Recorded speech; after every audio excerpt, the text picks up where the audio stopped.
पूर्णमदः पूर्णमिदं पूर्णात् पूर्णमुदच्यते पूर्णस्य पूर्णमादाय पूर्णमेवावशिष्यते।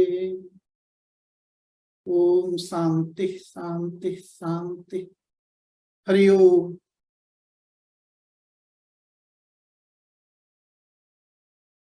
परम आदरणीय प्रोफेसर के.एल. शर्मा जी,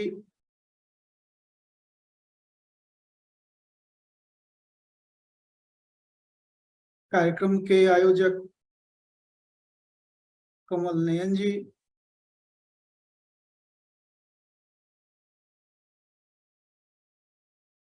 दर्शन विभाग अध्यक्ष प्रोफेसर अरविंद विक्रम सिंह जी,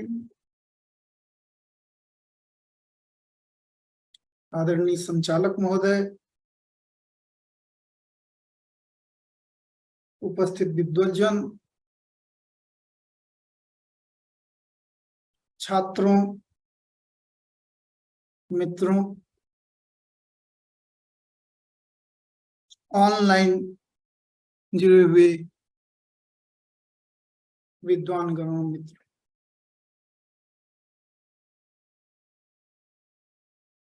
यह मेरे लिए अत्यंत गौरव का विषय है कि यशोदेव शल्य स्मृति व्याख्यान माला में मुझको वक्ता के रूप में आमंत्रित किया गया है।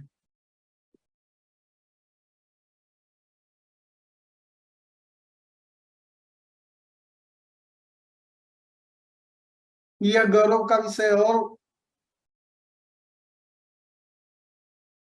प्रबल हो जाता है जब हम देख सकते हैं कि प्रोफेसर के.एल. शर्मा जी जो इस सभा की अध्यक्षता कर रहे हैं,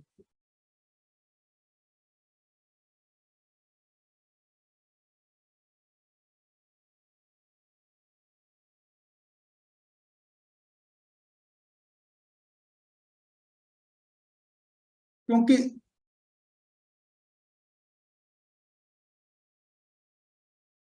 शर्मा जी यशदेव शल्य के दर्शन के विद्वान हैं और वो केसी भट्टाचार्य के दर्शन के भी विद्वान।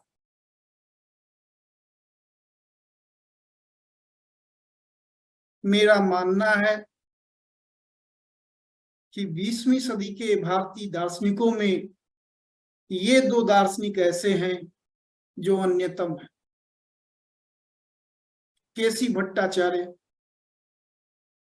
और यशदेव शल्य जी।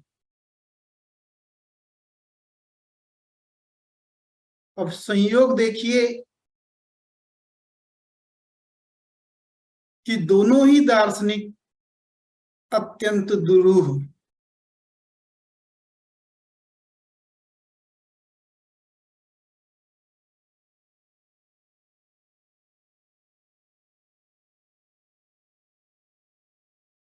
कई एक समानताएं केसी भट्टाचार्य में और यशदेव शल्य में पाई जा सकती है।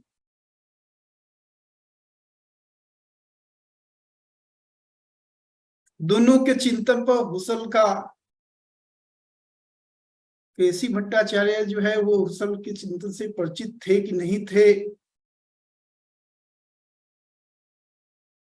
प्रभाव की बात तो दूर, लेकिन आश्चर्यजनक समानता है। और शल्य जी तो स्पष्ट रूप से हुसल का उन्होंने विवेचन किया है कई ग्रंथों में, और उनके ग्रंथों पर, उनकी रचनाओं पर उसका प्रभाव स्पष्ट रूप से देखा जा सकता है।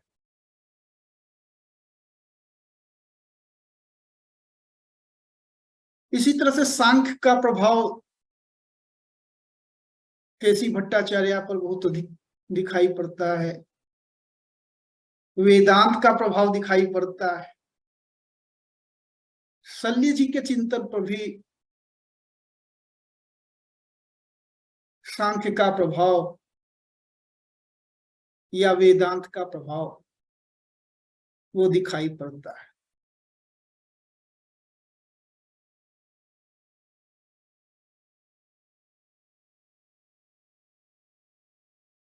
ये दोनों ही दार्शनिक ऐसे दार्शनिक हैं, कृष्णचंद्र भट्टाचार्य की ओर अब पश्चिम के दार्शनिक भी आकृष्ट हो रहे हैं।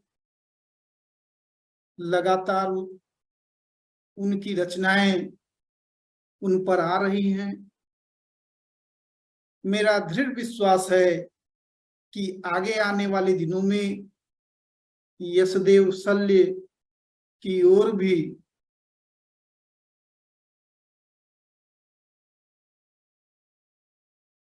पश्चिम के दार्शनिक, या कहिए जहां भी दर्शन की साधना हो रही है, दर्शन के सुधि विद्वान उनके चिंतन का संज्ञान लेंगे।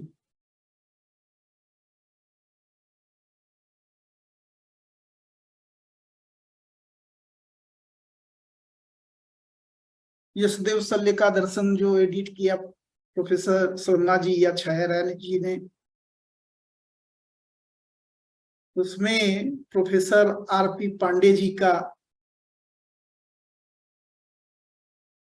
उनकी समीक्षाएं संकलित हैं।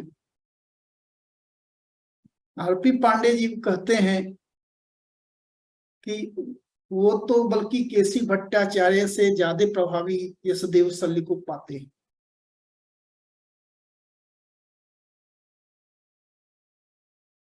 ऐसा उन्होंने वहां स्पष्ट रूप से संकेतित किया है। एक दृष्टि से देखा जाए तो ये सही भी है, क्योंकि जहां केसी भट्टाचार्य मुख्य रूप से विश्लेषण में उलझे हुए हैं,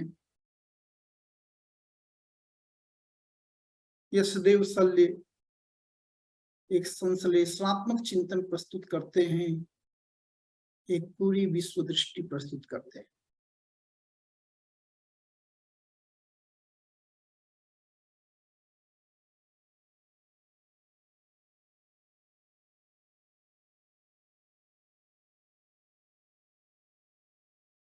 इस व्याख्यान माला के लिए जब कमल नयन जी ने आमंत्रित किया,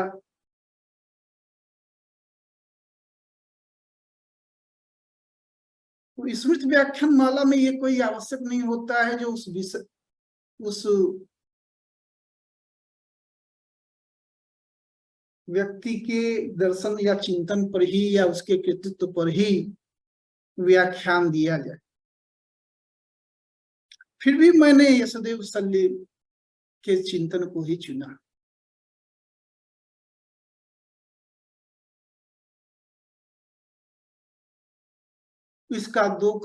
इसके पीछे दो कारण, कहीं ना कहीं यह दृष्टि की 20वीं सदी के सर्वाधिक महत्वपूर्ण दार्शनिकों में से एक शल्य जी हैं, ये रहा।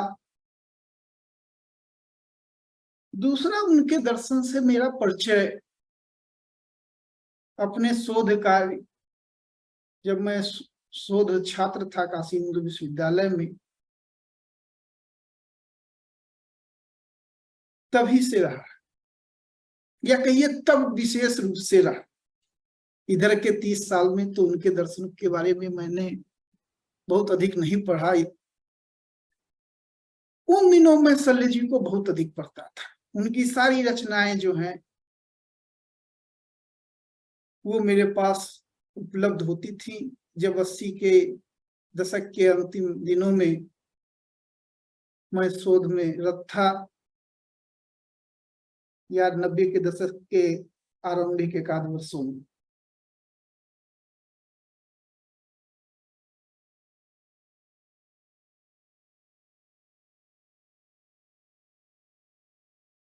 मेरे इस रुचि का कारण यह था कि मेरे शोध का विषय शास्त्र और शंकर पर,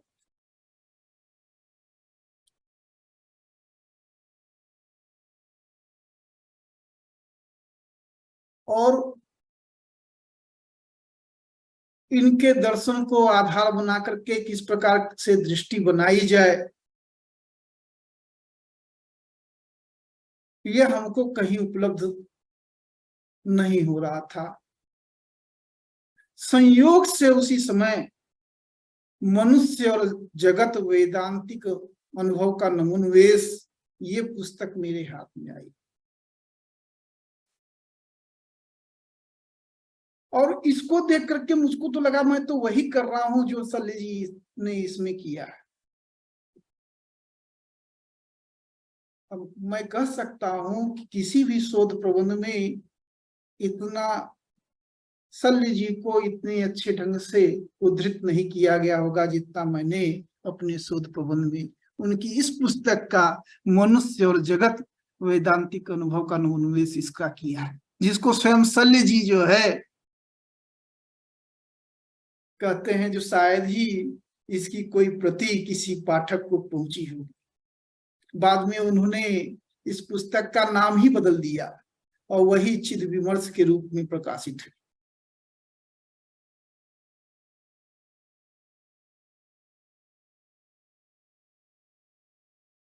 वस्तुतः मेरी चिंता कुछ और थी। मैं भी वेदांत दर्शन की एक मूल्य परक व्याख्या करना चाहता था।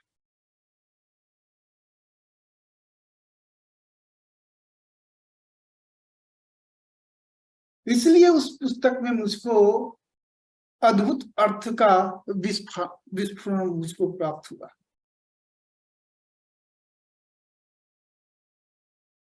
और मैं समझता हूं सल्ले जी का मौलिक अवदान यही है।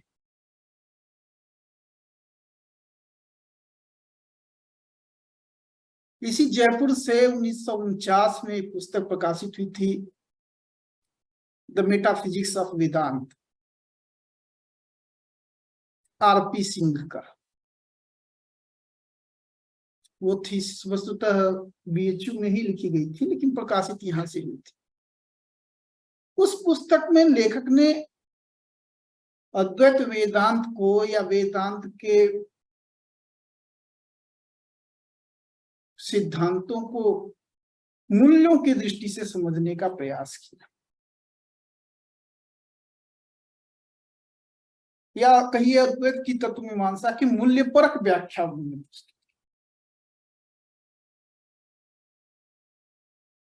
जावडेकर थे, उनकी भी पुस्तक थी एक्सियोनॉटिक्स, उसमें भी मूल्य परक व्याख्या देने का प्रयास किया गया था। चिंतन के केंद्र में मूल्यों को रखने का प्रयास किया। सल्ले जी की रचनाओं में मुझको कुछ वैसा ही दिखा।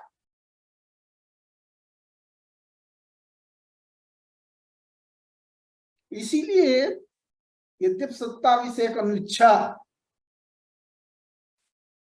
पूर्णतः सत्ता मीमांसा का एक ग्रंथ है, लेकिन उसका चरम प्रतिपाद्य हम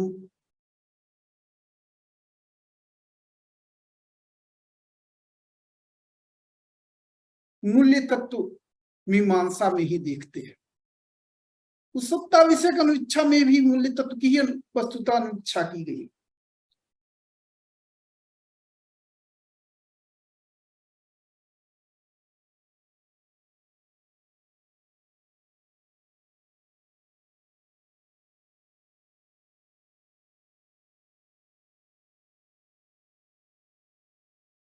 अब वस्तुतः सत्ता की जो मीमांसा सल्ले जी ने प्रस्तुत की,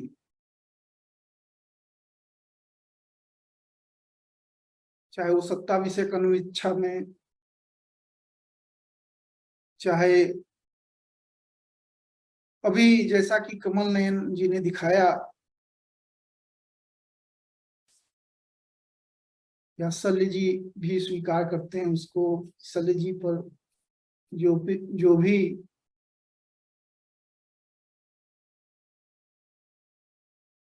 या जिन भी विद्वानों ने जो है कलम उठाए। वो सब कहते हैं जो शल्य जी की रचनाओं में वो 3 प्रकार के मोर दिखाई पड़ते हैं।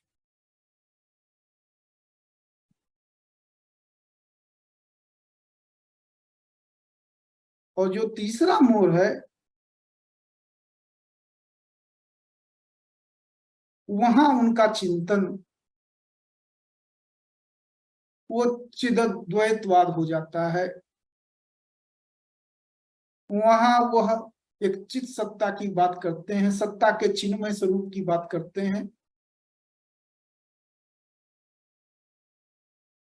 चित सत्तावाद या चिदद्वैतवाद हो जाता है उनका दर्शन।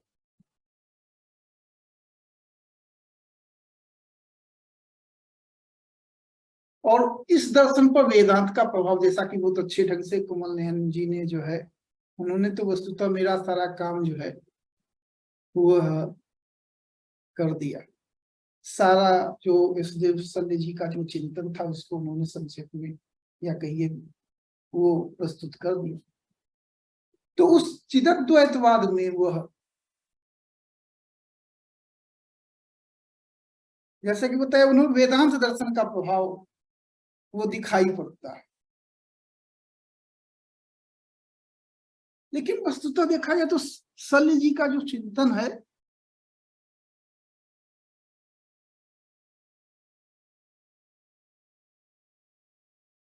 उसमें नानाविध दर्शन या दर्शन विधा, उस समय तक जो भी प्रचलित दर्शन विधा थी, दर्शन का जो इतिहास था, उसको उन्होंने संज्ञान में लेकर के अपना दर्शन प्रस्तुत किया।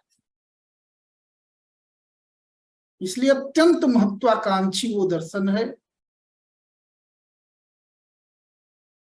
एक तरह से ही हेगल का प्रभाव तो पग पग पर दिखाई पड़ता है।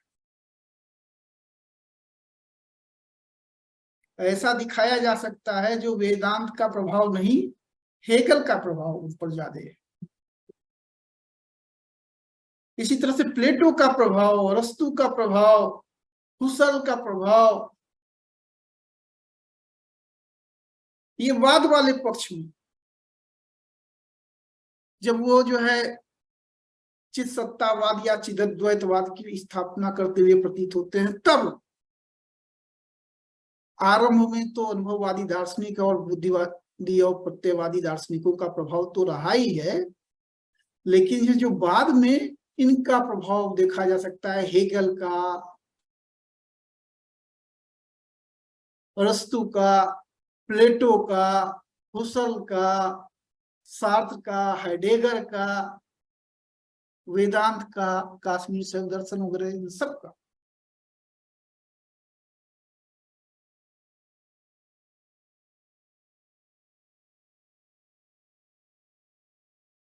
मैं चूंकि यहाँ कुछ दर्शन दर्शन दर्शन के इतर भी या दर्शनेतर क्षेत्र के भी लोग होंगे, तो मैं अपनी बात शल्य जी के दर्शन में प्रवेश से पहले मैं अपनी बात गांधी के माध्यम से कहना चाहूँ।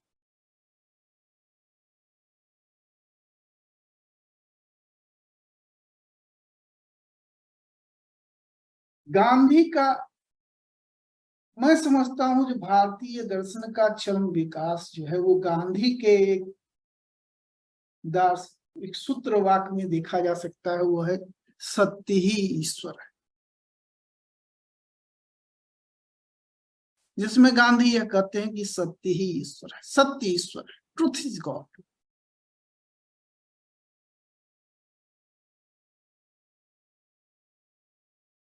अब इसको कैसे समझा जाए, जो गांधी जो इसमें इतना महत्वपूर्ण अर्थ इस वाक्य को दे रहे हैं,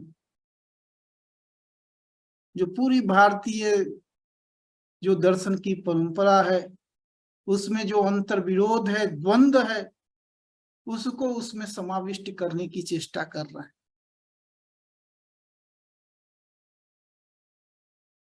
तो इसको ऐसे समझा जा सकता है कि वेदों का प्रतिपाद्य क्या है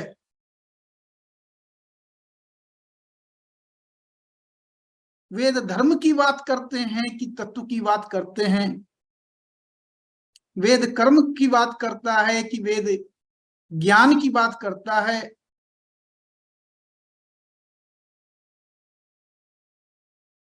वेदार्थ को लेकर के आरंभ से ही ये दो मत थे।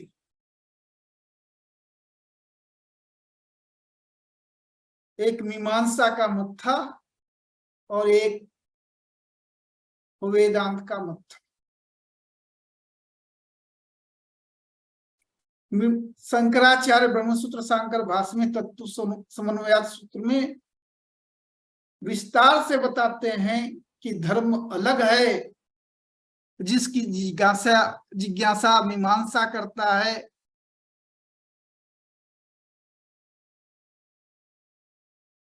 कर्म अलग है जिसकी जिज्ञासा मीमांसा करता है,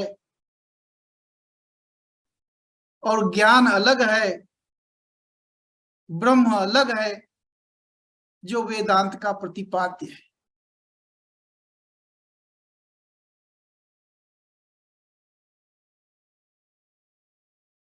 वो बताते हैं जो धर्म होता है वो भाव्य होता है,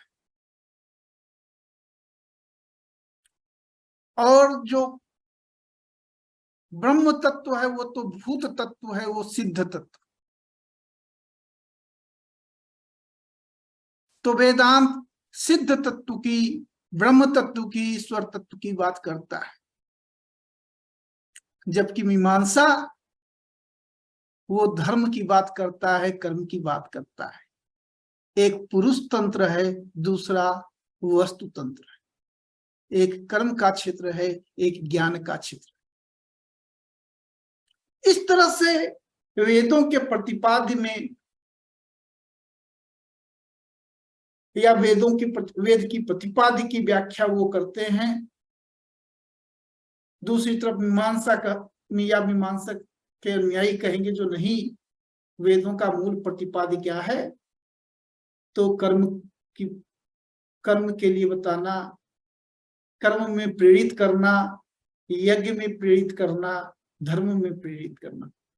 वो किसी भूत तत्व का, सिद्ध तत्व का, ब्रह्म तत्व का ज्ञान देना, यह वस्तुतः वेद का प्रतिपाद्य नहीं। अब गांधी इसीलिए महत्वपूर्ण है कि उन्होंने इस बात को दिखाया, जो सत्य जो है वो ईश्वर है। कोई भी आप जो भूत और भाव्य का जो भेद कर रहे हैं, जो तथ्य और मूल्य का भेद कर रहे हैं, जो इज और ऑट में भेद कर रहे हैं, जो सिद्ध और साध्य का भेद कर रहे हैं, जो फैक्ट और वैल्यू में भेद पैदा कर रहे हैं, इस प्रकार के भेद करने की कोई जरूरत नहीं है। आप वैल्यू और फैक्ट में कोई अंतर नहीं है। सत्य ही ईश्वर है या ईश्वर ही सत्य है। आप ईश्वर ही सत्य को न करके सत्य ही ईश्वर कहते, कोई अंतर। तो ये दृष्टि गांधी ने दी। इसलिए कहा जा सकता है जो दर्शन का जो चूड़ांत है वो गांधी के उस वाक्य में निहित है। अब आप देखिए, ठीक यही चिंतन शल्य जी में प्राप्त होता है।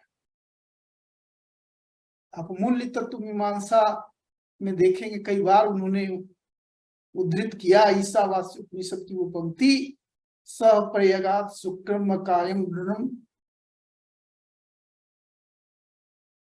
शुद्धम, सप्रयगात शुक्रम कायम दृढ़म स्नावीरम शुद्धम पाप विद्धम कबीर मनीषी परिभु स्वयंभुर याथा तथ्य तो अर्थान वेदधात शाश्वतीभ्य समाभ्य। बार बार इसको वो बताते, जो परम तत्व क्या करता है, अर्थ को उसके रित से संयुक्त करता है, तथ्य को उसको मूल्य से संयुक्त करता है, भाव्य को उसके भाव से या भाव को उसके भाव्य से संयुक्त करता है, सत्य को उसके मूल्य से संयुक्त।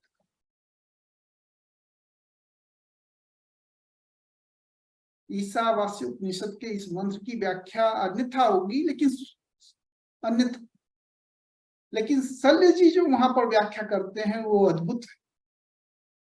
और कवि का जो क्रांतदर्शी अर्थ लिया है शंकराचार्य ने, वह भी इस बात को समझने में हमको सहायक सिद्ध हो सकता है।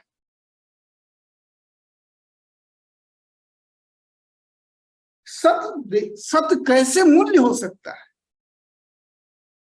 फैक्ट कैसे वैल्यू हो सकता है।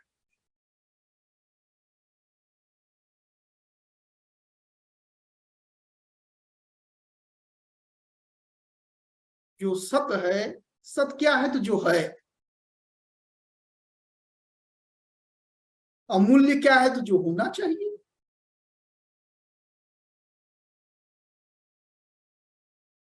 तो जब है ही सब कुछ तो होना चाहिए वाली बात कहां से आएगी। जब संसार में एक मूल तत्व है ही,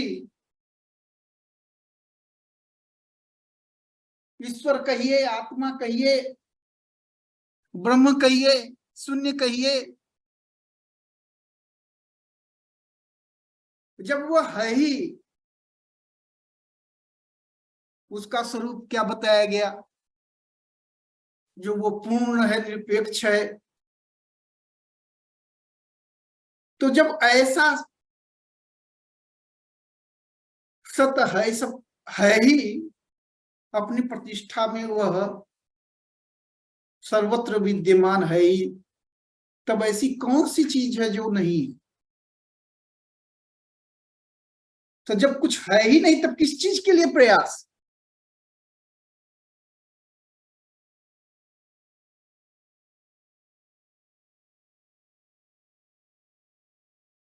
तो ये एक बहुत बड़ी समस्या होती है, जो कैसे हम सत्य को या तत्व,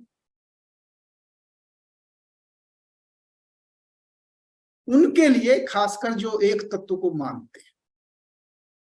संसार के मूल में एक तत्व है, एक सत्ता है, जो समस्त चीजों का मूल है, अधिष्ठान है, जो निरपेक्ष है, जो अनिर्धार्य है, जो अव्यवहित है, जो पूर्ण है। अगर इस प्रकार का तत्व जो है ही, तो फिर मूल्यों की व्याख्या कैसे।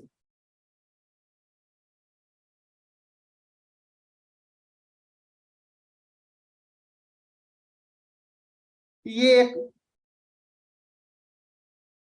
बहुत बड़ी समस्या है। वस्तुतः देखा जाए तो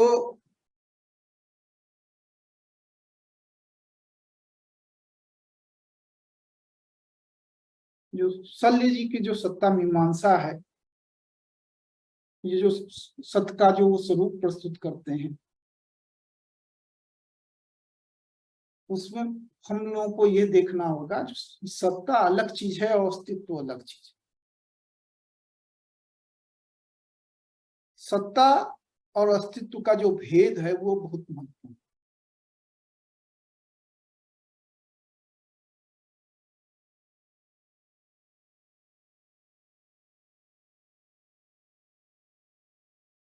ये तो मौलिक बात, ये उनका कथन है सत्य जी का, ये शल्य जी का, जो सत्ता है वो भाव भाव्य स्वरूप, तो यानी कि भाव भी उसमें आ जाता है और भाव्य भी आ जाता है।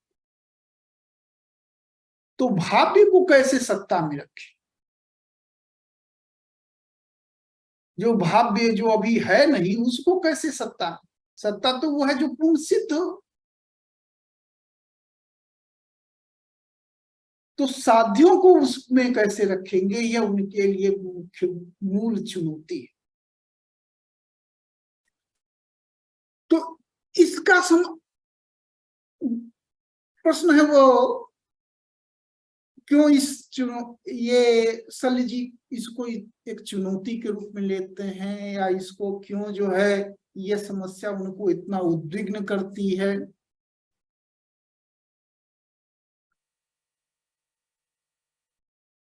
तो उसके पीछे वस्तुतः ये है, जो जैसा कि भी दार्शनिक यात्रा जो है, मुसल्ली जी की दार्शनिक यात्रा का संक्षेप में विवेचन किया कमल नयन जी ने, तो वहां वो उन्होंने बताया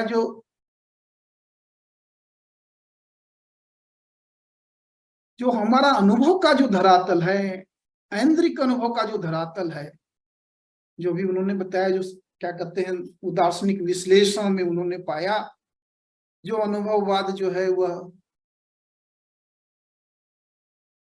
एक संपूर्ण व्याख्या देने में अक्षम है।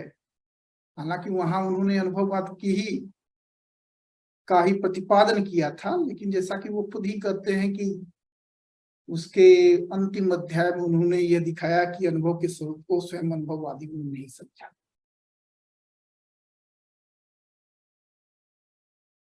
तो फिर वो उससे आगे के स्तर पे आते, यानी कि दूसरे शब्दों में कहिए, वहां पर उन्होंने ये दिखाया था जो संवेद्य है वही सत्य है, जैसा कि वो खुद कहते हैं, और शेष सब विकल्प।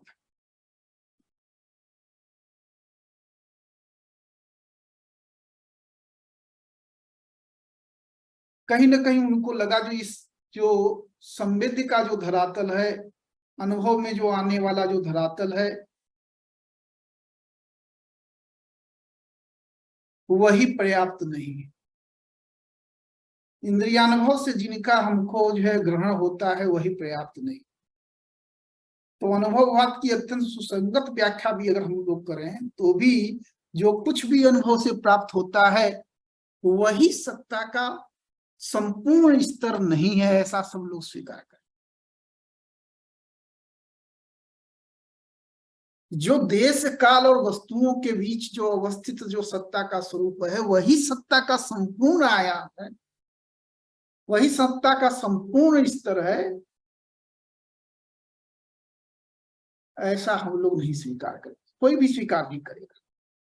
ये रही एक कहानी, राजा और रानी की संतान प्राप्ति। इसी से फिर वो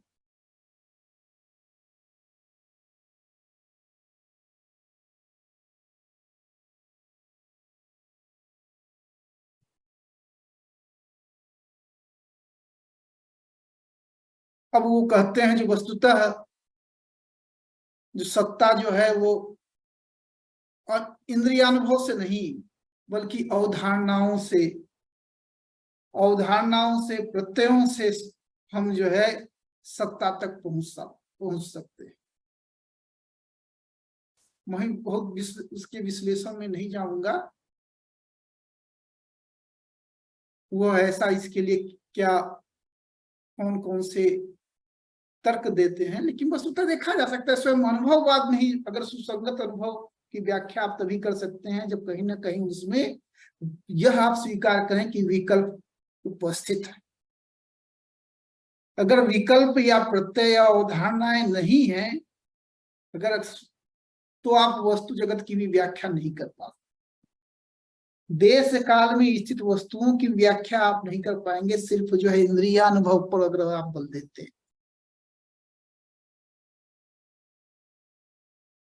इसलिए वो सोचते हैं कि जो प्रत्ययवाद या कहिए अवधारणावाद या की ओर उन्मुख होते हैं।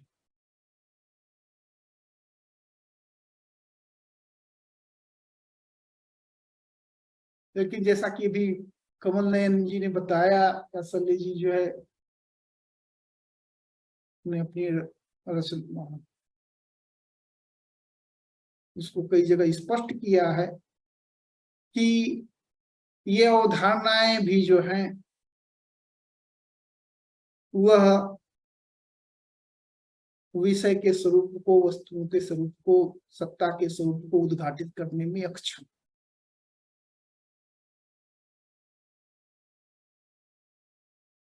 खासकर नैतिकता आदि की व्याख्या, कर्तव्य की व्याख्या, आत्मा की व्याख्या, स्वातंत्र की व्याख्या, मोक्ष की व्याख्या आप जो है इन अवधारणाओं के द्वारा नहीं कर सकते।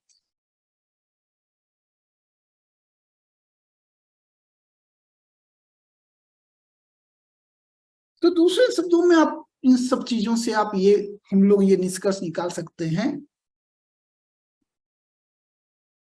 जो देश काल या वस्तुओं से आबद्ध जो यह जगत है,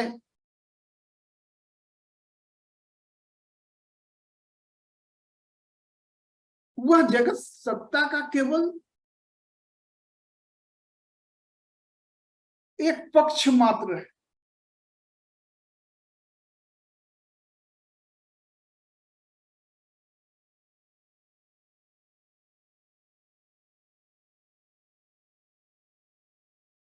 अभी आप सत्ता का एक आयाम मात्र है। हालांकि संजय जी इसको स्पष्ट करते हैं जो इसको आयाम के रूप में लेने की जरूरत नहीं है, मैं उस पर नहीं जाऊंगा, लेकिन हम लोग अभी समझ सकते हैं जो वो सत्ता का एक पक्ष, लेकिन उस संपूर्ण पक्ष ने उसके अतिरिक्त भी बहुत चीजें हैं। हमारी आकांक्षाएं, हमारी इच्छाएं, हमारी प्रेरणाएं, हमारा जो सृजन, इन सबको कैसे लेंगे? तो ये देशकालिक वस्तुओं के रूप में इनको नहीं समझा जा सकता है। सत्ता इनसे व्यापक है।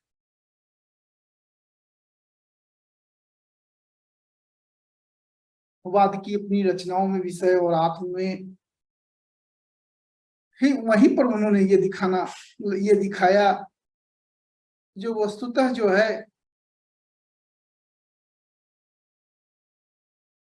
कहीं ना कहीं जो विषय जगत है उसकी सत्ता का मूल वो चेतना है।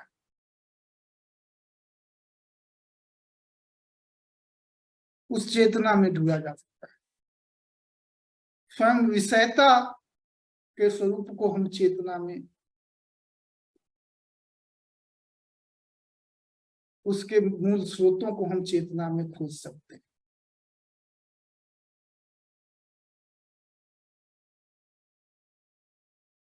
या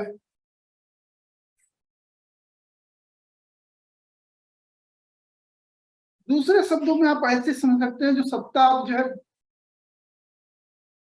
उसको केवल भौतिक तत्व के रूप में समझना वह उचित नहीं होगा।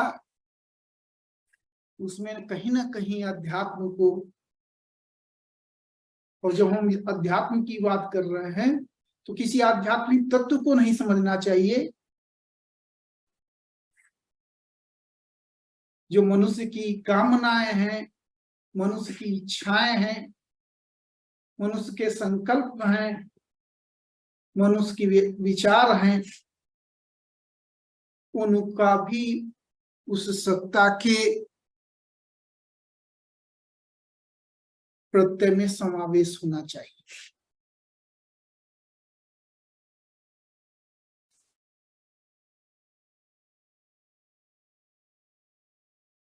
इसको दूसरे दृष्टि से भी ऐसे समझ सकते हैं, जो वस्तुओं का जो स्वरूप जो दिखाई पड़ता है प्राकृतिक रूप, वही उसका प्राथमिक रूप हो वो आवश्यक नहीं। उसके मूल में जो तत्व है वो कुछ अलग है। और संपूर्ण दर्शन एक तरह से कहिए उस मूल तत्व की ही तलाश कर रहा है, उस मूल सत्ता की ही खोज कर रहा है, जिसके कारण वस्तुएं अस्तित्वमान है, जिसके कारण वस्तुएं सत्ता को प्राप्त होती है। तो प्राकृतिक के आधार के रूप में जो तत्व है, प्रतीति जगत के आधार के तत्व में जो वही क्या है, वही तत्व है, वही मूल तत्व है, वही मूल सत्ता है।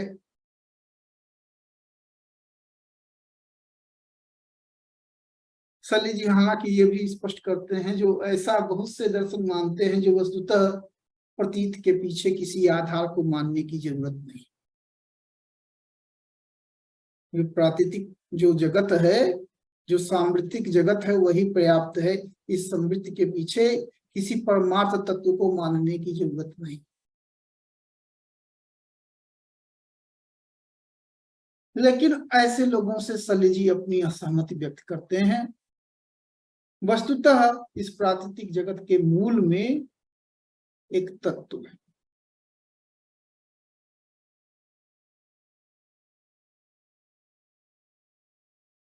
आप ऐसे भी समझिए, जो अस्तित्व है, उस अस्तित्व के पीछे कोई तत्व है।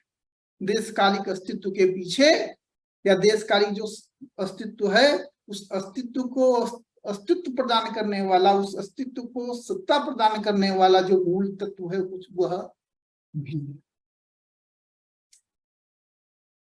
और उस तत्व की मात्रा जितनी ही उस देशकालिक अस्तित्व में है, वह देशकालिक अस्तित्ववान वस्तु उतनी ही सत्तावान है। तो इसमें एक क्रम फिर दिखाई पड़ता है।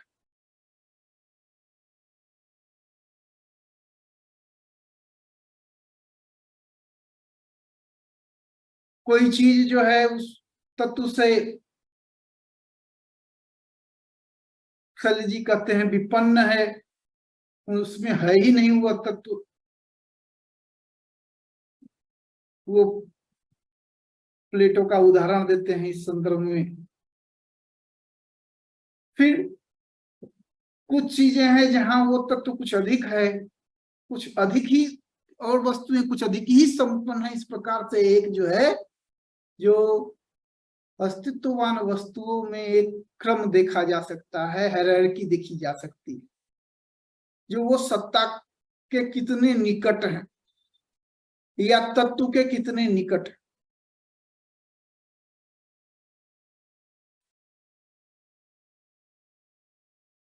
और इसका जो है सर्वोत्कृष्ट प्रतिपादन आप देख सकते हैं उपनिषदों में। वहां अन्नमय कोश की अवधारणा है, प्राणमय कोश की अवधारणा है। तो जो दैहिक जगत है, ऐन्द्रिक जगत है,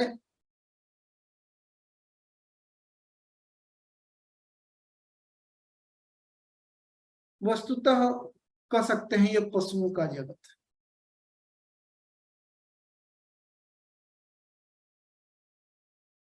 मनुष्यों में भी यह है, तो मनुष्यों में कहा जा सकता है ये पाशव वंश।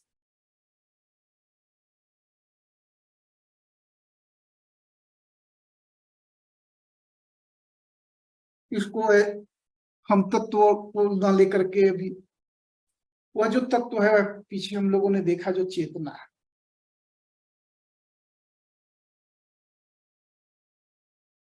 चित्त है, या आत्मा है, आत्म तत्व है, या ईश्वर भी कहा जा सकता है, ब्रह्म तत्व है, शून्य है, बुद्ध है, बुद्धत्व है। यह बहुत बढ़िया उन्होंने कहा, तथता और धर्मता शब्द कहा, जो सर्वनाम हो जाते हैं, यहाँ संज्ञा जो है वो रहती नहीं, सर्वनाम में उसका लय हो जाता है। जो बौद्धों की तथता या धर्मता, तो तथता, धर्मता, शून्यता, अब ये इसी अर्थ में उन्होंने कहा कमल नयन जी ने, जो उनको सामान्य अर्थ में वेदांती नहीं लेना, वेदांती नहीं समझना चाहिए। उनकी जो वेदांत की जो दृष्टि है, या उनके अनुसार जो वेदांत है, उसकी परिभाषा बहुत व्यापक है। उसमें शंकर भी आते हैं, कबीर भी आते हैं, और नानक भी आते हैं। अब शंकर के अनुयायी जो है कबीर और नानक को अपने पंथ का तो नहीं स्वीकार करेंगे, तो कहेंगे जो ये तो दूसरी बात कहते हैं। लेकिन तो वो उसमें कोई भेद नहीं देखते हैं। जो शंकराचार्य का ये मत है कि शंकर के अत्यंत विरोधी जो है नागार्जुन,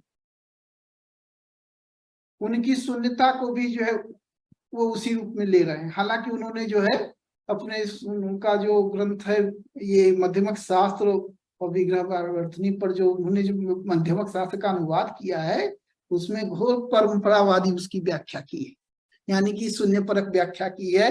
निहिलिस्टिक इंटरप्रिटेशन उन्होंने उसमें दिया है उसका। लेकिन यहाँ वो उसको व्यापक रूप में उस शून्य को ब्रह्म के अर्थ में ही लेते हैं, आत्मा के रूप में ही, परम तत्व के रूप में, सत्ता के रूप में, चित्त के रूप में उसको। तो वो एक इस प्रकार की एक सत्ता को आपको स्वीकार करना होगा जो समस्त जागतिक अस्तित्व के मूल में है।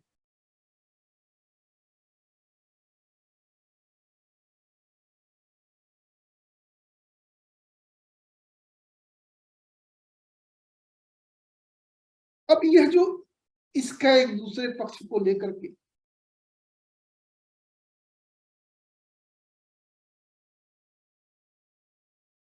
या दूसरे शब्दों में कहिए भी क्यों, आप जो ये भौतिक और इंद्रिय जगत की सत्ता की ही व्याख्या करना तो नहीं है।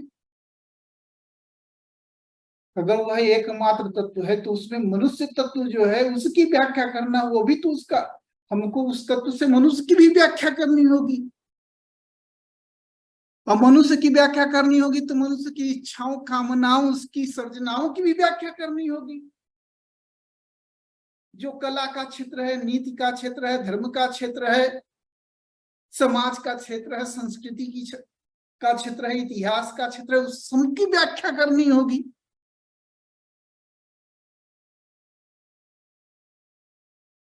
तो इनकी व्याख्या कैसे?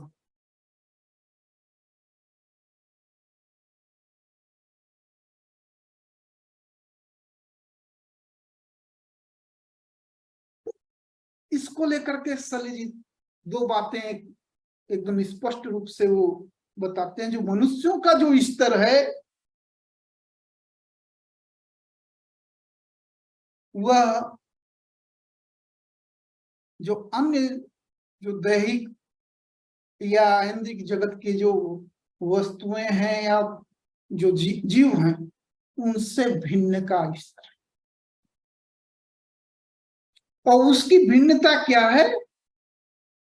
तो उसकी भिन्नता इस बात में है कि यहाँ जो चेतना है वो आत्मचेतन हो गई होती है।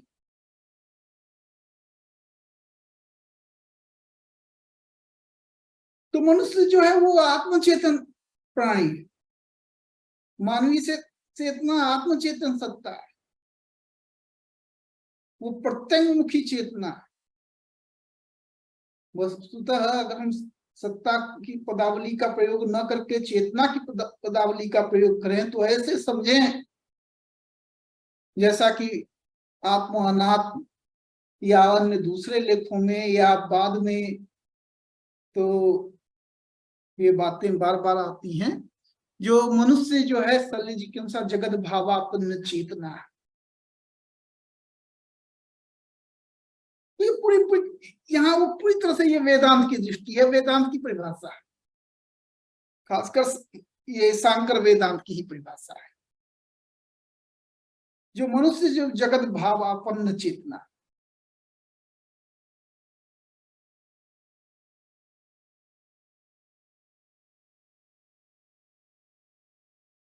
या तो कहिए ये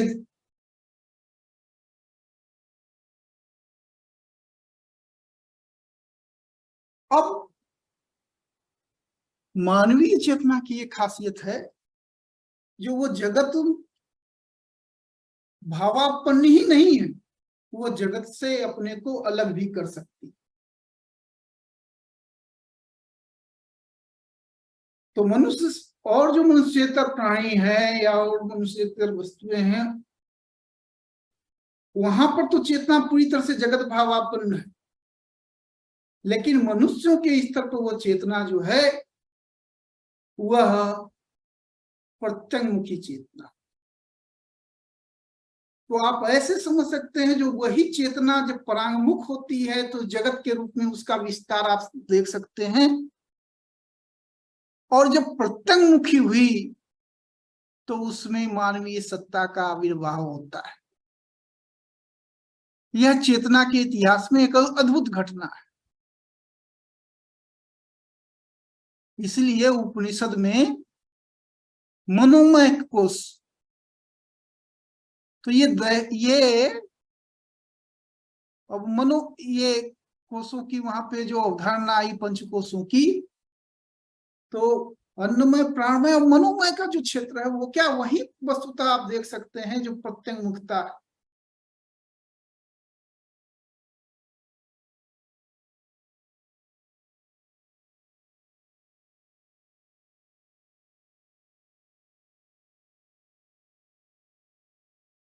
यद्यप मनुष्य जो बताया गया, तो ये प्रत्यंगमुखी चेतना ही जो है, मानवीय चेतना प्रत्यंगमुखी चेतना है। अब इस प्रत्यंग, यहाँ पे ये भी ध्यान रखना होगा, जो दर्शन ही शल्य जी के अनुसार प्रत्यंग, जब चेतना प्रत्यंगमुखी होती है, प्रत्यंगमुखी माने अपने को देखना, रिफ्लेक्टिव होती है। चेतना का सामान्यतः यहाँ पे हुसल का प्रभाव दिखाया जा सकता है, वो है जो है बार बार दिखाई पड़ता है हुसल और सार्थ का, जो चेतना consciousness is always consciousness of something, चेतना हमेशा किसी विषय की चेतना होती है। तो यह जो इंटेंशनैलिटी है उसी का इस रूप में उन्होंने प्रतिपादन किया। जो चेतना जो है वस्तुतः जब ये जो जगत भावापन्नता है, यह उसकी एक मूल अवस्थिति, लेकिन इसकी खासियत यह है जो ये इससे अपने को विमुख भी कर सकती है। विमुख कर सकती माने इसको केवल वो विषयों से अपने को स्वयं अपनी ओर मोड़ सकती है। इसी को कहा जाता है, जो विषय क्या है, पर है, अन्य। और तो जब पर की ओर पराक दृष्टि है और प्रत्यक दृष्टि है, तो जब दृष्टि या चेतना जो है उसको आप अन्य की ओर रखती है तो उसको पराक दृष्टि कहते हैं। तो उसको परांगमुखी चेतना कहा जा सकता है। और जब यह दृष्टि स्वयं अपने की ओर मुड़ती है, स्वयं चेतना की ओर मुड़ती है, तो उसको प्रत्यंगमुखी चेतना कहा जाता है।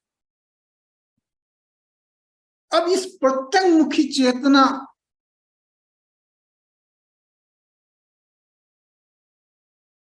अभी जो बात हुई,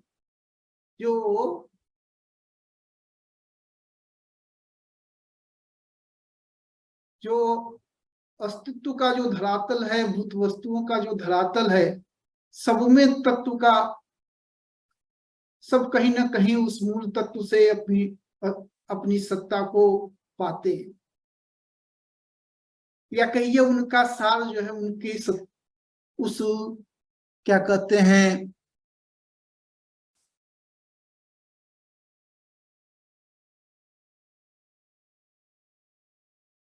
इसको ऐसे समझिए, बहुत आयास पूर्वक शल्य जी ने जो है सत्ता विषयक अनिच्छा वाली पुस्तक में सत्ता की पर्याप्तता का एक अध्याय लिखा है।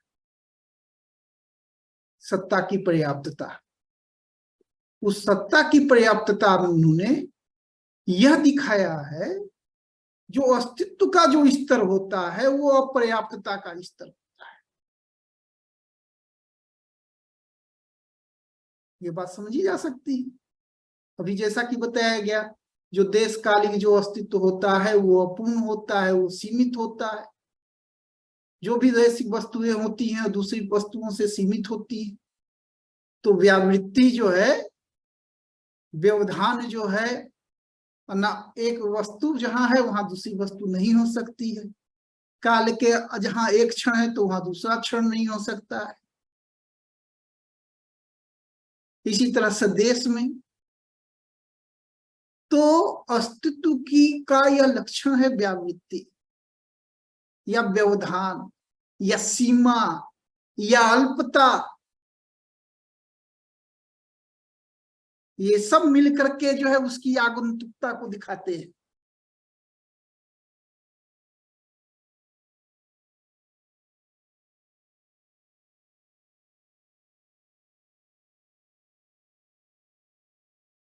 दूसरे शब्दों में कहिए, चेतना जो है वो जगत भावापन्न है, लेकिन यह जगत भावापन्नता जो है वो चेतना की आगंतुकता है।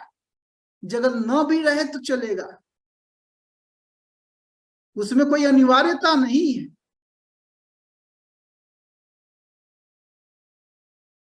जगत में होना या कहिए देशकालिक अस्तित्व के रूप में उस परम सत्ता का आविर्भाव होना या उसका प्रकटन, उसके होने में कोई अनिवार्यता नहीं है। यही उनकी आगंतुकता का मूल कारण है। तो हम लोग बात कर रहे थे, तो ये आगंतुक है। समस्त जागतिक वस्तुएं, वस्तु भौतिक जगत में भी वो दिखाई पड़ता है जो सीमित है। अब यह जो सीमा है व्यवधान, बहुत प्रयास पूर्वक वहां पर शल्य जी ने व्यवधान की सत्ता को, व्यवधान की विद्यमानता को, व्यवधान माने बाधा, सीमा, अल्पता, अपूर्णता, तो वह बहुत आयास पूर्वक उन्होंने उसके लिए जगह बनाने की कोशिश की है। सत्ता की पर्याप्तता वाले अध्याय, या कहिए वो मूल बुद्धि है। अभी जो अगर चीजें हैं ही तो फिर उनके लिए प्रयास क्यों किया जाए? अगर तत्व है ही तो फिर वो मूल्य कैसे होगा?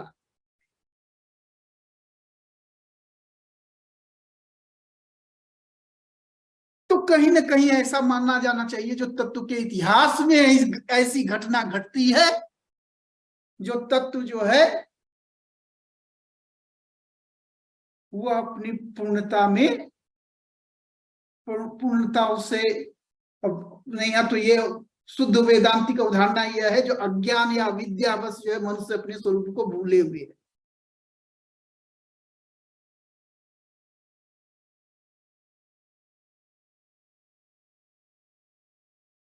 तो कहीं ना कहीं ये मानना होगा, जो जो जो अस्तित्व का क्षेत्र है, देशकालिक वस्तुओं का क्षेत्र है, वो अपूर्णता का क्षेत्र है।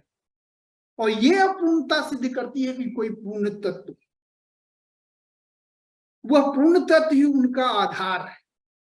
यहाँ एक बात ध्यान इसीलिए कर, ये शल्य जी के चिंतन पर प्लेटो का बहुत अधिक प्रभाव दिखाई पड़ेगा, और प्लेटो के प्रत्ययवाद के सिद्धांत का इतना अच्छा उपयोग, हालांकि ये सही है, जो स्वयं मतलब जो प्लेटो का जो प्रत्ययवाद, वही नहीं उनका चिंतन है, या हुसल ने जो फेनोमेनोलॉजी दी, ठीक उसी को उन्होंने ले लिया, यह नहीं है। लेकिन इसका प्रभाव आप बार बार उन्होंने जो प्रत्ययों के बारे में जो चिंतन उनका शल्य जी का है, वो अद्भुत। तो बहरहाल तो ये जो जो जो तत्व की जो अल्पता है, देशकालिक वस्तुओं की जो अल्पता है, जो सीमापन है, जो उनका व्यवधान है, व्यावृत्ति है, जो उनके स्वरूप को आगंतुक बनाती है, आकस्मिक बनाती है, यह व्यावृत्ति भौतिक जगत के क्षेत्र में, इंद्रिक जगत के क्षेत्र में उतना तो स्पष्ट नहीं होता है। मनुष्यों के स्तर पे वो एकदम एक तरह से कहिए एकाएक उसका विस्फोट होता है, क्योंकि मनुष्य आत्मचेतन प्राणी है।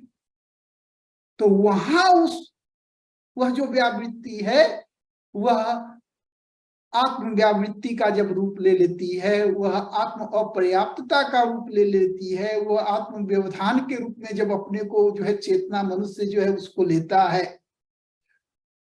तो वो एक बहुत बड़ी घटना होती है।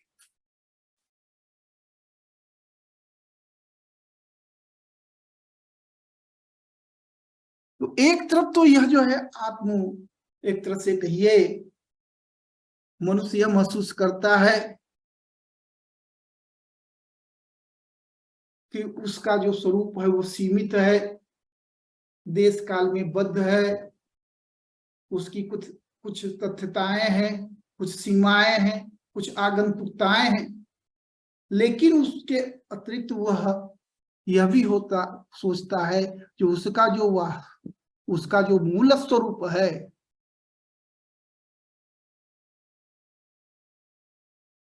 या दूसरे शब्दों में कहीं इन आगंतुकताओं से इन व्यवधानों से, इन बाधाओं से, इन उपाधियों से कैसे मुक्त हुआ जाए। ये जो देश काल की सीमाएं हैं, जो हमारा अहंकार है, इस अहंकार से कैसे हम अपने चेतना को मुक्त करें और उसको उसके शुद्ध स्वरूप में पहुंचाए।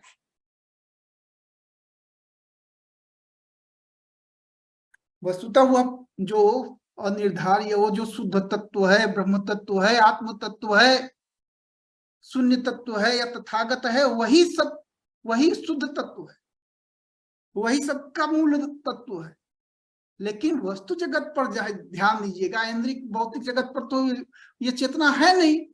हालांकि वहां भी ये है जो कैसे वो अपने को अपने शुद्ध स्वरूप में हम पहुंचे, लेकिन वहां कम से कम ये चेतना नहीं होती। जैव स्तर पर यह देखा जा सकता है, जैसे पशुओं में ये प्रवृत्ति देखी जा सकती है, जो वो पशु जो है स्वस्थ रहना चाहते हैं, किस तरह से अपने मूल स्वरूप में वो रहना चाहते हैं, लेकिन वहां उसकी चेतना नहीं रहती। मनुष्यों में यह चेतना रहती है, जो उसकी जो आत्म अपर्याप्तता है, उसमें जो आत्म का जो व्यवधान है, उसमें जो चेतना की जो उपाधियां हैं, जो सीमाएं हैं, उनका वो अतिक्रमण करना चाह रहा है। और मानवीय जीवन वस्तुतः देखा जाए तो इसी की कहानी है। तो सली जी मनुष्य को इसी रूप में प्रभाषित करते हैं, मनुष्य को उसकी अतिक्रमण इत्यादि से प्रभाषित करते हैं, मनुष्य को उसके इन द्वंद्वों से प्रभाषित करते हैं, या कहिए उस तनाव से परिभाषित करते हैं।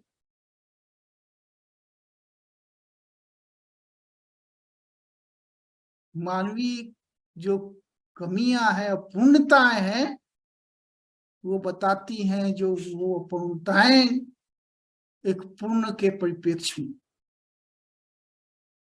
उस पूर्ण का अनुशीलन करना ही देखा जाए तो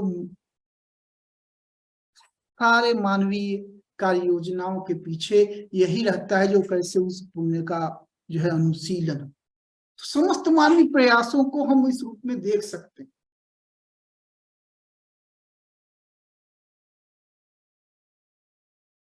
व्यक्ति स्तर पे भी और समष्टि के स्तर पे भी हम देख सकते हैं। जो कहीं इसीलिए जो हर सृजन वस्तुतः इसीलिए हर सृजन क्या है, आत्मसृजन जो वो बताते हैं, वो इसीलिए जो उनके माध्यम से मनुष्य जो है क्या करता है, तो अपनी जो सीमाएं हैं, जो व्यवधान है, उनसे अपने को दूर कर रहा होता है वो, या दूसरे शब्दों में कहिए, वह अपने पूर्ण स्वरूप की ओर उन्मुख हो रहा होता है। अब वो पूर्णता क्या है, यही वो पहले से दिया हुआ नहीं। तो यही है शल्य जी की गुत्थी, या कहिए जो इसको जो वह जो तत्व आत्मा को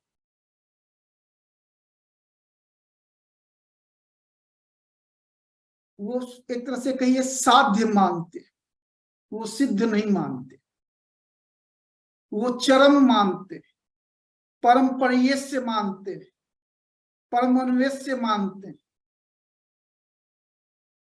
उस ओर हम लोग आगे बढ़ रहे हैं। तो ईश्वर जो है उनके अनुसार कहा जा सकता है जो वो साध्य है,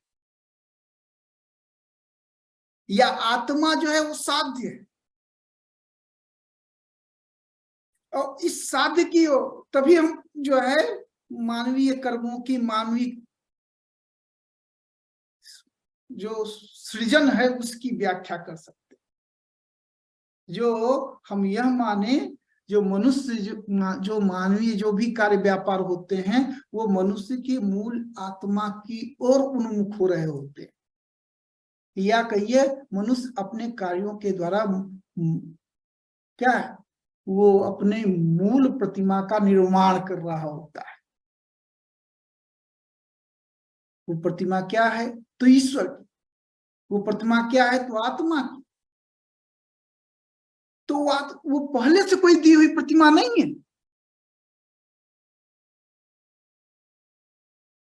तो अब ये देखिए, एक हम एक जो अतिक्रमणशीलता है, मानवीय अतिक्रमणशीलता, ट्रांसेंडेंस से सली जी जो है मानवीय अस्तित्व को परिभाषित करते हैं। जो मनुष्य जो है निरंतर अपना ही अतिक्रमण करता रहता है। तो ये अतिक्रमण वस्तुतः क्या है? उपाधियों का निराश। और उपाधियां क्या है? तो वस्तुतः देखिए यहाँ एकदम वेदांती, कई दृष्टि से सली जी एकदम वेदांत, खांटी वेदांती जिसको कहते हैं, एकदम अद्वैती जैसा जो वो दर्शन प्रस्तुत करते हैं। यह जो अपर्याप्तताएं हैं, यह जो बाधाएं हैं, जो विघ्न हैं, जिसके कारण मनुष्य अपने परम स्वरूप को नहीं प्राप्त किए हुए है, वह वस्तुतः आविद्यक है, भ्रम है। ऐसा वो भ्रम है। तो इसीलिए शंकराचार्य की, वो शंकर की दी हुई व्याख्या को वो सबसे बढ़िया व्याख्या मानते हैं।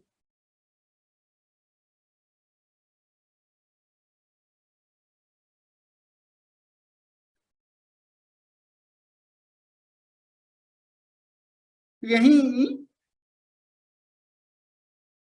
अविद्या की संकर, ये स्पष्ट रूप में सली जी अविद्या की जो व्याख्या करते हैं वो मूल्य परक व्याख्या। माया की व्याख्या जो शुरू में मैंने संकेत किया था, माया को किस रूप में लिया जाए, तो माया को लेकर के तो एकदम पूरी तरह से वो स्पष्ट है। जो माया जो है वह, उसको या माया या विद्या को हम एक मूल्य परक दृष्टि के रूप में ले, हम उसको, जो जगत माया है, जगत मिथ्या है, जगत मिथ्या, इस कथन को कैसे लेना चाहिए? तो ये मूल्य परक। और अगर मूल्य परक रूप से अगर हम इसकी व्याख्या करते हैं तो वो उतना ही सत्य है जैसे ये कहना कि भौतिक जगत के विवेचन के रूप में ये कहना कि जगत परमाणुओं का पुंज है।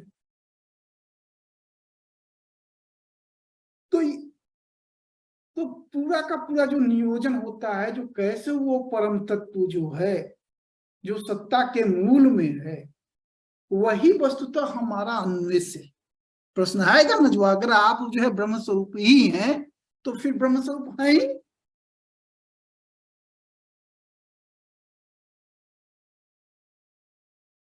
तो फिर आप, तो इसलिए ये आयास करना पड़ता है जो एक तत्ववादी हैं। दो बात, जो आप सीधे मान ले, जो उसी एक तत्व का जो है उसी एक तत्व से नानाविध वस्तुओं का आविर्भाव होता है, या उसी की अभिव्यक्ति है।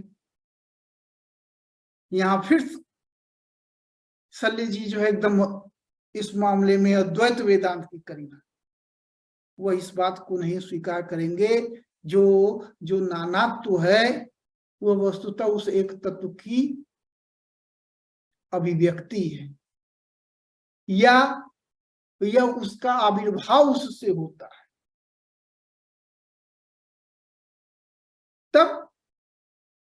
तब उसकी व्याख्या कैसे होगी? तो इसीलिए वो बहुत सचेत है, जो किस प्रकार से हम ये दिखाएं, जो वस्तुतः जो व्यवधान है, जो बाधाएं हैं,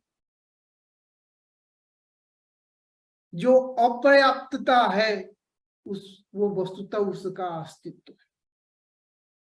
लेकिन उसका अस्तित्व ही है, उसकी वास्तव में सत्ता नहीं। सत्ता तो क्या है? सत्ता उस परम तत्व की है।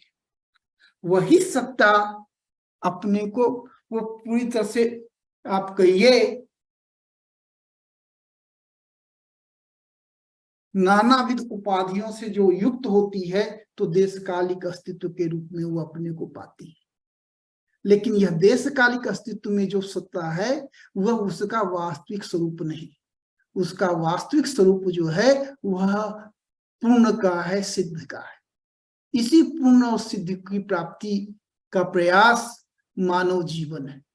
मनुष्य व्यक्तिगत रूप में भी अपने जीवन में और समाज के अंग के रूप में भी उन मूल्यों का, तो समाज के अंग के रूप में आप कह सकते हैं जो इतिहास है, कला है, जो संस्कृतियां हैं, उनमें वह धर्म है, सब में उस आत्म तत्व को कहीं ना कहीं, आत्म तत्व की प्राप्ति के, उस आत्म को ही पाने का प्रयास किया जा रहा है। अब उस आत्म को कैसे पाने का प्रयास किया जा रहा है? तो सृजन के द्वारा। तो इस सृजन की व्याख्या कैसे? यहां फिर अद्वैतियों से उनका मत अलग है। अद्वैती यह नहीं कहेंगे जो सृजन के द्वारा जो है वह आत्म तक, क्रिया के द्वारा मनुष्य जो है, कर्म के द्वारा जो है मनुष्य उस आत्म तत्व तक पहुंच सकता है, अपने उस आत्म तत्व का साक्षात्कार कर सकता है, जो उसका पूर्ण स्वरूप है। उस पूर्ण स्वरूप का नाम जो है आप ईश्वर, आत्मा जो कहिए, तथागत कहिए, तथता कहिए, वह आप जो बुद्ध कहिए, तो वो मनुष्य उसका, तो यहाँ वो अद्वैत वेदांत से वो भिन्न हो जाते हैं। और यह तो देख, ये एक तरह से कहिए यहाँ पर फिर कहा जा सकता है जो उनके चिंतन पर ये अरस्तु का या हीगल का प्रभाव, जो ये मनुष्य को जो है, या कहिए एक तरह से कहिए मूल सत्ता को या सत्ता के वास्तविक स्वरूप को परहेज से जब मानते हैं, हम लोग उसकी ओर बढ़ रहे हैं, तो हम उसकी ओर, तो यानी कि जो जो मूल, जो परम तत्व है, उसको ऐसा नहीं समझना चाहिए जो प्राक्तन हो, वो आद्य हो, वो वस्तुतः चरम साध्य है, या कम से कम ऐसा कहा जा सकता है मनुष्यों के स्तर पर चरम साध्य है।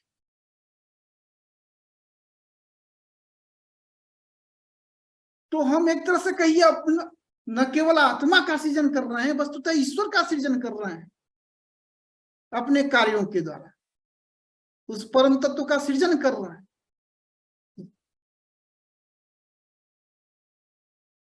तब कहेंगे तो ये तो क्या हो गया, ये वह जो है आद्य रहा परम तत्व, संसार के मूल में वो तत्व रहा नहीं। तो यह जो मूल है उसको आप प्राक्तन से क्यों जोड़ते हैं? वो आद्य से क्यों जोड़ सकते? उसको चरम से भी जोड़ा जा सकता है। अभी जैसे कि अरस्तु और हेगल की चर्चा हुई, उसको चरम से भी जोड़ा सकता। सल्ली जी यही कर, क्यों? तो अब वो ऐसा ये बताते, लेकिन उनका मूल जो है यही भारतीय दर्शन, उन्होंने दिखाया मूल्य तत्व मीमांसा में ऊर्ध्व मूलम अधस्शाखा, तो पूरी की पूरी व्याख्या उनकी वही ऊर्ध्व मूलम अधस्शाखा, यह जो गीता या उपनिषद में है, तो उपनिषदों का जो यह चिंतन है, जो ऊर्ध्व मूल है, मूल को क्यों आप सोचते हैं जो मूल जो है शुरू में रहेगा? तो आत्मा शुरू में नहीं है, प्राक्तन नहीं। इस रूप में शुरू और बाद के रूप में जो हम आत्मा को देखते हैं, वस्तुतः आत्मा ये जो है, आत्मा को इस देश काल के क्षेत्र के रूप में तो हमको समझना ही नहीं चाहिए। तो यह जो आलोचना उनकी की गई, जो आत्मा को वो देश का वो जो आत्मा की परंपरागत अवधारणा, उस अवधारणा को सल्ले जी नहीं मानते हैं, तो कहाँ परंपरागत अवधारणा में ये कहा गया है, जो क्या कहते हैं आत्मा को जो है आप ये मानिए जो उसका कोई पूर्व होता है और उसका कोई पश्चात होता है, पूर्व और पश्चात के रूप में जो है आप आत्मा को इस रूप में समझिए ही।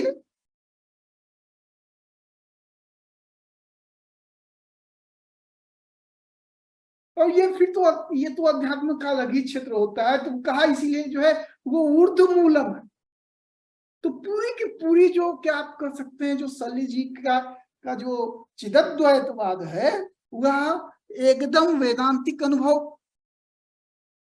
का ही उसमें देखा जा सकता है, जो है नमोन्वेष पाया जा सकता है, उसी का परिष्कार पाया जा सकता है।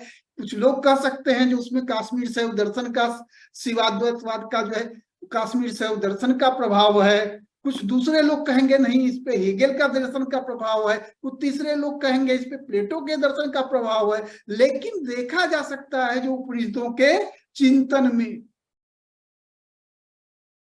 बार बार वो आपूर्णिमानम अचल प्रतिष्ठम जो है, उस आपूर्णिमानम की व्याख्या वो करते हैं। जो नानाविध अर्थ विस्फारण होता है, इस अर्थ वैपुल्य होता है, तो इसलिए तो ये कलाओं की, सृजन की, संस्कृति की संपूर्ण व्याख्या करने में वो सक्षम हो जाते हैं।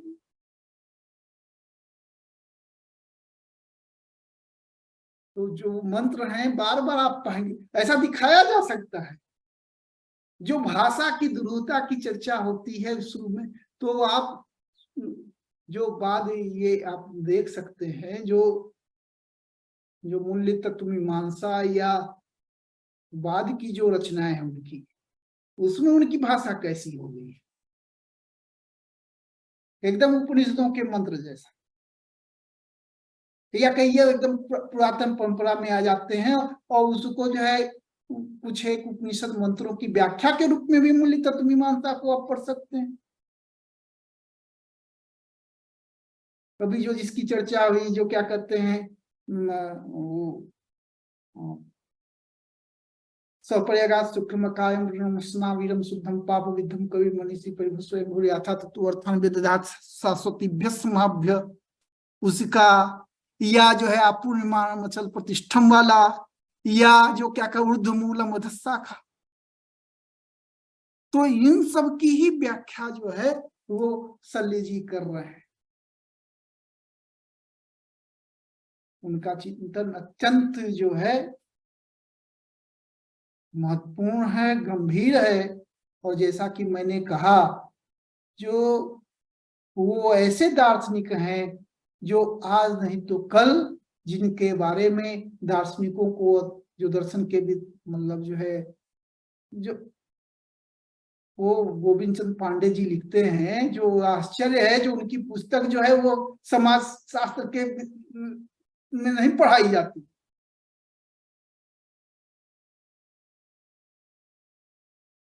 तो जो संस्कृति तत्व पर उन्होंने लिखा है, क्या कहते हैं अपनी पुस्तक में, अद्भुत,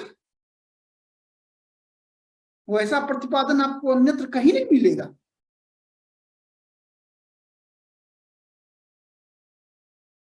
तो ऐसे महान विचारक पर जो है बोलने के लिए आप लोगों ने आमंत्रित किया।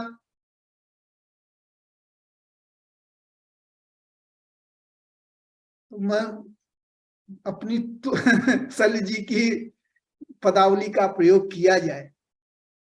हालांकि उस पदावली पर भी जो है वो प्रभाव हेगल का दिखा जा सकता है, जब वो बताते हैं मनस्तत्व में मेरी भाषा जो है तुतलाहट की थी। ये शल्य जी की दार्शनिक यात्रा को चेतना की यात्रा के रूप में समझा जा सकता है, और उसका चरम जो है वो मूल्य तत्व मीमांसा आदि जो ग्रंथ हैं उनमें देखा जा सकता है। जो तो जैसा कि हेगल ने कहा, जो संपूर्ण दर्शन का जो है चरम जो है अंत में उसके दर्शन में देखा जा सकता है। तो वो शल्य, उसी पदावली का प्रयोग करके मैं कह सकता हूँ, जो ये मेरी जो है शल्य जी पर जो है तुतली जमान में ये जो है ये मेरा व्याख्यान था। मुझे उम्मीद है जो आगे हम शल्य जी को खूब कायदे से समझ पाएंगे, तब शल्य जी पर खूब अच्छे ढंग से अपना एक जो है अपने मतों को रखने में सक्षम होंगे। बहुत बहुत धन्यवाद आप लोगों का, बहुत बहुत धन्यवाद।